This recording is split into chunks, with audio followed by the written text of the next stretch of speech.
আজকে আমরা সরাসরি প্রচার করতেছি রোমান রেঞ্জ এবং অপরদিকে রেন্ডি অর্টন। এখানে ভীষণ তুমুল মারামারি চলছে। এরকম লাগতেছে দুই খেলোয়াড়ের মাঝে একটু বোঝাপড়া হচ্ছে, তারা কি ধরনের প্রদর্শনী করবে। তো দেখা যাক, আমরা দেখতে আছি সরাসরি প্রচার। না না না, ওদিকে রোমান রেঞ্জ মানল না, অ্যাটাক করে দিল রেন্ডি অর্টনের উপরে। তো রেন্ডি অর্টন পিছিয়ে পড়ে গেল, রোমান রেঞ্জ এখানেও খেপা ধরে আছে। দেখা যাক। নাই নাই নাই নাই, উনি খুব প্রচেষ্টায় আছে। এদিকে রেন্ডি অর্টন জিতে গেল দেখা যায়। তো এখানে ম্যাচ রেফারি ম্যাচটা থামানোর প্রচেষ্টায় আছে। এদিকে রোমান রেঞ্জ খেপা ধরেছে রেন্ডি অর্টনের উপর, আবারও অ্যাটাক করে দিল। ম্যাচ রেফারি কিছু করতে পারতেছে না। তো দেখা যাক, ম্যাচ রেফারি তামাম প্রচেষ্টায় আছে ম্যাচটা কিভাবে থামানো যায়। তো খেলার মতিগতি বেশি ভালো না। ম্যাচ রেফারি অবশেষে হাতে লাঠি তুলে নিলেন, এখন কোথাও লাঠি চার্জ করবে। তো থামানোর প্রচেষ্টা আছে।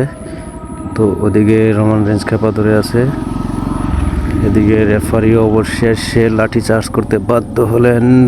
রেফারি লাঠি চার্জ করে ম্যাচটা থামিয়ে দিলেন।